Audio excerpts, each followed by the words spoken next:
කොහොමද ඔයාලට අදත් වෙනද වගේම මගේ අලුත් වීඩියෝ එකට ඔයාලව ආදරයෙන් පිළිගන්නවා.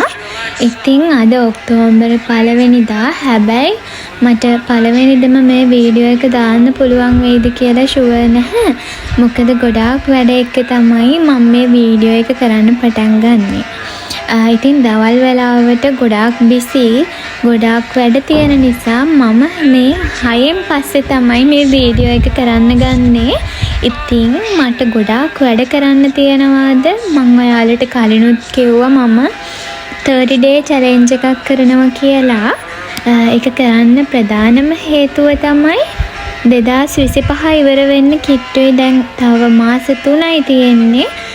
මට ඕනේ මේ අවුරුද්දේ අන්තිම මාස 3 ගොඩක් හරවත් විදියට වටින දෙයක් වෙනුවෙන් කාලය වැය කරලා මගේ ජීවිතේට වටිනකමක් එකතු කරගන්න. ඉතින් මං ටිප්ස් පාවිච්චි කරනවා එක දේවල්. මම හදන්නේ ඉංග්‍රීසි ටික හදාගන්න. මම යුනිවර්සිටි යන ළමයෙක් වුණාට මට තියෙන්නේ ඉංග්‍රීසි මීඩියම්. මට ලියා ගන්න ඒ දේවල් කරගන්න පුළුවන්. නමුත් කතා කරද්දි පොඩ්ඩක් පැටලෙනවා. ඒක නිසා මම හිතුවා මගේ අඩුපාඩු ටික නැති කරගන්න 30 day challenge එකෙන් ඉංග්‍රීසි ටික හදාගන්න. හරි. තව පොඩි දෙයක් මේ තියෙන්නේ මම මේ මාස 3ට අදාළව හදාගනිපු කටුවට හදාගත්ත මට තියෙන ප්ලෑන්ස්. ඉතින් මම මේවා මගේ නිතර දකිද්දි මට මේ දේවල් කරන්න ආසාවක් ඇති වෙන නිසා තමයි හදාගත්තේ. මේ තියෙන්නේ මම ඉංග්‍රීසි ටික හදාගන්න පාවිච්චි කරන පොත් ටික. මේ තියෙන්නේ ටෙන්සස් රහස් කියලා ගොඩාක් සරල විදියට ලියපු පොතක්. මට ලොකු දැනුමක් නැති නිසා මට තේරුම් ගන්න පහසුම විදියට මෙන්න මේ පොතේ ඔක්කොම ටික තිබ්බා. ඉතින් ඔයාලටත් මම මේ ගැන වැඩි විස්තර පස්සේ කියන්නම්. ඊළඟට තමයි අනිවාර්යයෙන්ම මේ තියෙන්නේ මම ඉංග්‍රීසි කතා කරන රටවල් වල තොරතුරු හොයන්න ගත්තා. මොකද අපි ඕනම දෙයක් ආසාවෙන් කරොත් අපිට ඒ දේ පුළුවන් වෙනවා. ඉතින් මට හිතුණා ඉංග්‍රීසි කතා කරන රටවල් වල විස්තර හොයන්න. ඊළඟ එක තමයි ඔයා ගාව vocabulary book එකක් තියෙන්න ඕනේ. ඩික්ෂනරි එකක් වගේ එකක් තියෙන්න ඕනේ. මේ තියෙන්නේ මගේ 30 day challenge එකේ පළවෙනි දවසේ මම කරන්න ඕනි වැඩ ටික. මුලින්ම ඉතින් පාඩම් කරන එක බෝරින් වගේ නිසා මං හිතුවා ආසාවෙන් පටන් ගන්න හොඳම දේ තමයි මුලින්ම ඉංග්‍රීසි ෆිල්ම් එකක් බලන එක. ඉතින් මම හොය යනවා සමහර ඒ වගේ ළමයි ෆිල්ම් එකක් දාලා තිබ්බට ඒකේ ඉංග්‍රීසි සබ්ටයිටල්ස් නැහැ. ඉතින් මට ඕනේ උනේ ඉංග්‍රීසි ෆිල්ම් එකේ ඉංග්‍රීසි සබ්ටයිටල්ස් තියෙන එකක්. මම ඔහොම හොයාගෙන යද්දි මට හම්බුණා සුපිරි ෆිල්ම් එකක්. මම ඔයාලට පෙන්නන්නම්කෝ. මෙන්න මේ ෆිල්ම් එක මාරම ලස්සනයි. හැබැයි මේකෙත් ඉංග්‍රීසි සබ්ටයිටල්ස් නැහැ. ඉතින් මට තේරුම් ගන්න නම් මම ඉංග්‍රීසි සබ්ටයිටල් තියෙන ෆිල්ම් එකක් බලන්න ඕනේ. මම මෙහෙම බලාගෙන යද්දී මට හම්බුණා සුපිරි ෆිල්ම් එකක්. මේ තියෙන්නේ ෆිල්ම් එක. ෆිල්ම් එකේ නම ජංගල්. මම ඔයාලට ඒක දාන්නම්. මේ පල්ලෙහෙන් ලින්ක් එක දාන්නම්.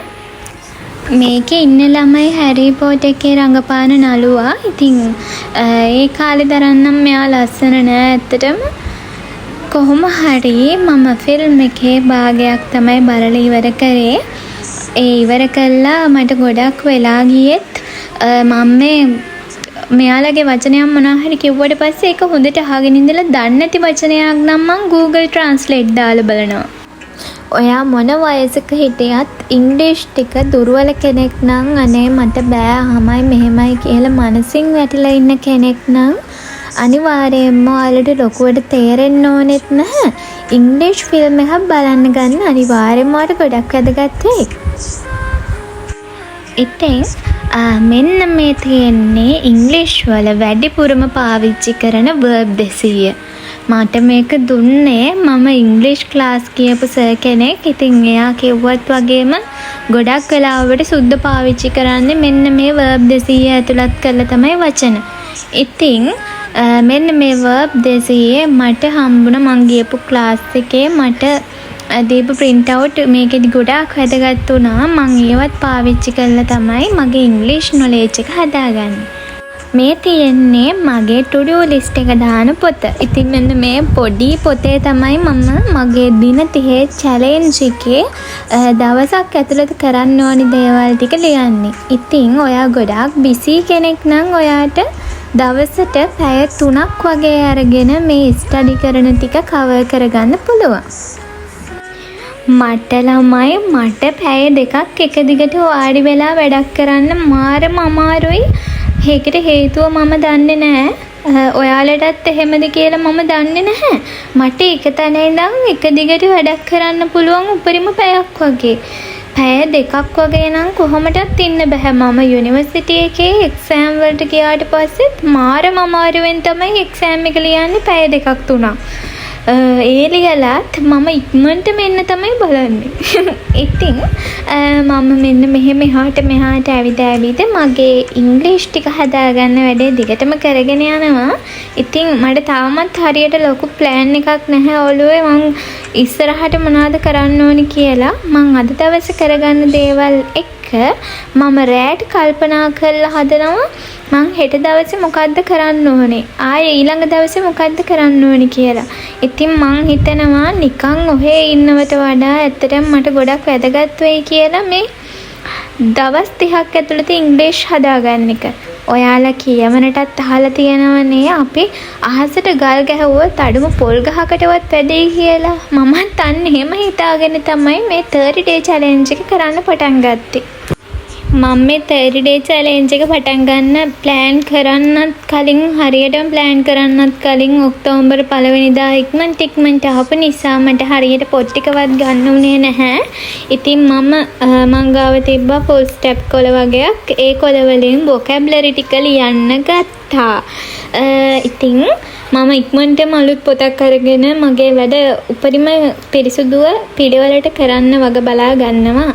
ඔයාලා මං වගේ වෙන්න එපා. ඔයාලා මුල ඉඳන්ම vocabulary වලට එතකොට ඔයාගේ අනිත් වැඩවලට tenses ටික පාඩම් කරන වැඩේට ඔයා වෙනම පොත් අරන් පිළිවෙලට වැඩේ කරන්න.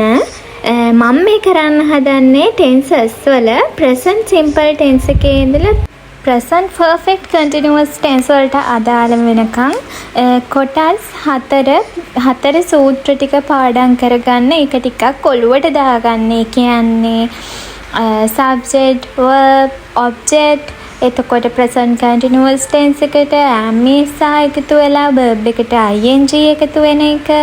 ඒ වගේ දේවල් වෙන swim ටික සරලව මගේ ඔළුවට දාගන්න. මම මෙන්න මේ විදිහට කටුකොලයක් අරගෙන ලියාගත්තා. මම මේක ලියාගත්ත ළමයි මංගාව තියෙනවනේ අර ටෙන්සස් රහස් බුක් එක. අන්නේ බුක් එකේ තියෙනවා මට ඕනේ විදිහට විස්තර කරලා හැමදේම තියෙනවා. ඉතින් මම අමුතුවෙන් කාලේ නාස්ති කරන්න ඕනේ නැහැ. ඒව හොය මොකද ඒ හොයන දේවල් වල බැරෑරුම් විදියට නැතුව හරිම පහසුව අපිට තේරුම් ගන්න පුළුවන් විදියට මේ පොතේ හැමදේම තියෙනවා. ඉතින් මම මෙන්න මේ විදියට present simple tense එකේ ඉඳලා present perfect continuous tense එකට යනකන් ලියාගෙන ඔක්කොම සූත්‍ර ටික මගේ ඔළුවට දාගත්තා. මොකද පළවෙනි දවසේම ගොඩක් සංකීර්ණ කරගන්න කියොත් මට වැඩ එපා වෙනවා. මම මෙහෙම tenses ටික ලියාගෙන යන ගමන් මම ඔයාලට පොඩි දෙයක් කියන්නම්. මගේ වීඩියෝස් බලන නංගිලා මල්ලිලා ඉන්නවා නම් ඔයාලා පළවෙනි පාරේ O level ගණන් ෆේල් වෙලා හෝ එහෙම නැත්නම් වෙන සබ්ජෙක්ට් ෆේල් වෙලා ඔයාට A level කරන්න බැරුව ඉන්නවා නම් සහ ඔයාලා අවුලෙන් ඉන්නවා නම් ඔයාලගේ හීන හැමදේම ඉවරයි කියලා ඒ වගේම A level කරන නංගිලා මල්ලිලාට third try වගේත් කරලා තාමත් කැම්පස් යන්න හැම බැරි වුණා නම් අනේ ඔයාලා රජේ කැම්පස්ම යන්න බලාගෙන ඉන්න එපා. සාමාන්‍ය පවුල් වලින් එන අපිට තියෙන එකම ආයුධය තමයි ඉගෙන ගන්න එක. ඉතින් ඔයා කැමති මොන අංශෙන්ද ඒ අංශෙම දේවල් ප්‍රගුණ කරන්න. ඔයා දේවල් තනියම හොයන්න self study කරන්න. මොකද අපි වෙන කෙනෙක්ගෙන් ඉගෙන ගන්න දේවල් වලට වඩා සල්ලි වලට දීලා ඉගෙන ගන්න ඒවට වඩා අපිට ගොඩාක් දේවල් එකතු කරගන්න පුළුවන් තනියම ඉගෙන ගන්න එකෙන්. තනියම ඩිසිප්ලින් තියාගෙන තනියම ඉගෙන ගන්න එකෙන් අපේ ජීවිතවලට ගොඩාක් දේවල් එකතු කරගන්න පුළුවන්.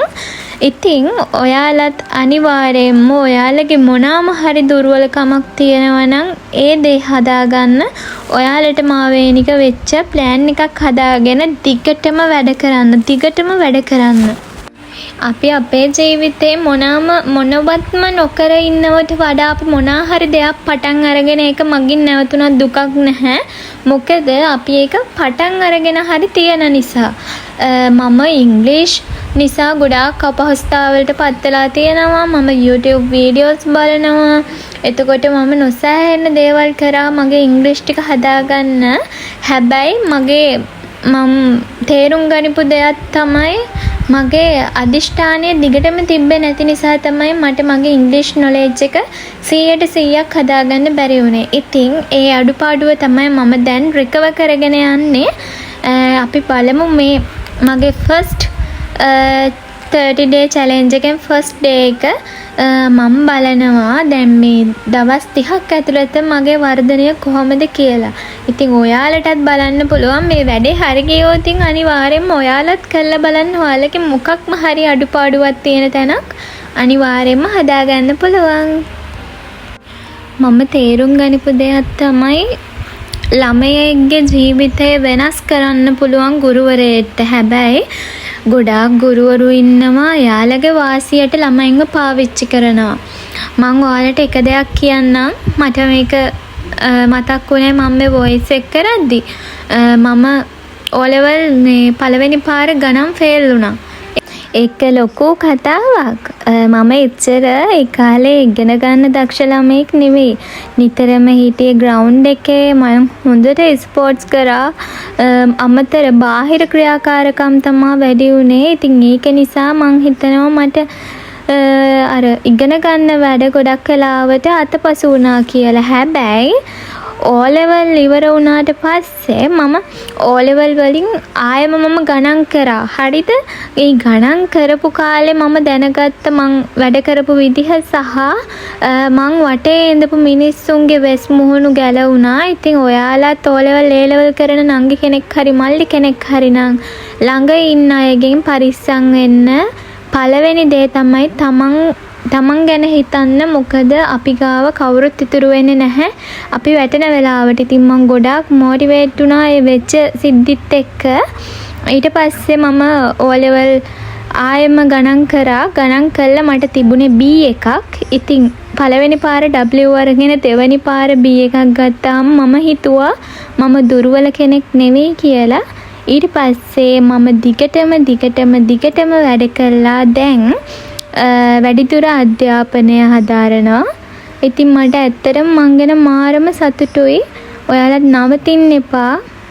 ඔයාලා වටේ ඉන්න පිරිස ඔයාලත් එක්ක හැමදාම ඉන්නේ නැහැ. එයාලා කාලෙන් කාලෙට අපි වැඩ කරන තැන් එක අපේ ජීවිතෙත් එක්ක ගොඩක් කලාවට අපි වටා ඉන්න මිනිස්සු වෙනස් වෙනවා. හරි. දැන් මම මගේ වැඩෙන් භාගයක්ම ඉවර කරලා තියෙන්නේ. මට තියෙන්නේ තව වැඩ ටිකක් තමයි. මම ඊට පස්සේ කරන්න යන්නේ මගේ vocabulary ටික පාඩම් කරන වැඩේට. ඔයාලට පේනවද දන්නේ නැහැ. මගේ අද දවසේ තියෙන වැඩවලින් තව එක වැඩක් විතරයි මට ඉතුරු වෙලා තියෙන්නේ. ඒ ඉංග්‍රීසි වචන පාඩම් කරන වැඩේ. මම ඉක්මනට වීඩියෝ එක ඉවර කරගන්නවා. මොකද ඔයාලට බෝරින් වෙනවා මම මේ කරන වැඩ පියවරෙන් පියවර ඔක්කොම බලාගෙන ඉන්න ගියොත් ඔයාලට වීඩියෝ එක බලන්න එපා වෙනවා. ඉතින් මං අර පෙන්නුවේ මම vocabulary සාමාන්‍යයෙන් මට දන්නේ නැති වචනයක් තිබුණොත් ඒක පොතක පිටිපස්සේ ලියා ගන්නවා. එක පොතක් තමයි තියෙන්නේ. ඒක ඉතින් ඇත්තටම පිළිවෙලට වැඩ කරන ළමයෙක්ගේ ක්‍රියාවක් නෙවෙයි. ඒක නිසා මම ඒ පොත පිටිපස්සේ තිබ්බ අමාරු වචන ටික අලුත් පොතක ලිව්වා. ඉතින් ළමයි මගේ වීඩියෝ එක මෙතනින් ඉවරයි. වැදගත්ම දෙයක් තව කියන්න තියෙනවා. ඔයාලා අනිවාර්යයෙන්ම මේ දවස්වල ගොඩක් වතුර බොන්න. මොකද ගොඩාක් රස්නේ. ඒ රස්නේ අපිට දරා ගන්න අමාරුයි. ඉතින් මගේ වීඩියෝ එකත් එක්ක රැඳිලා ඉඳපු ඔයාලට ගොඩක් ආදරෙයි. එහෙනම් මං ගිහින් එන්නම්. ආයෙත් අලුත් වීඩියෝ එකකින් හම්බෙමු. මගේ channel එක subscribe කරන්න, මාත් එක්ක දිගටම එකතු වෙලා ඉන්න කියලා ආදරයෙන් මතක් කරනවා.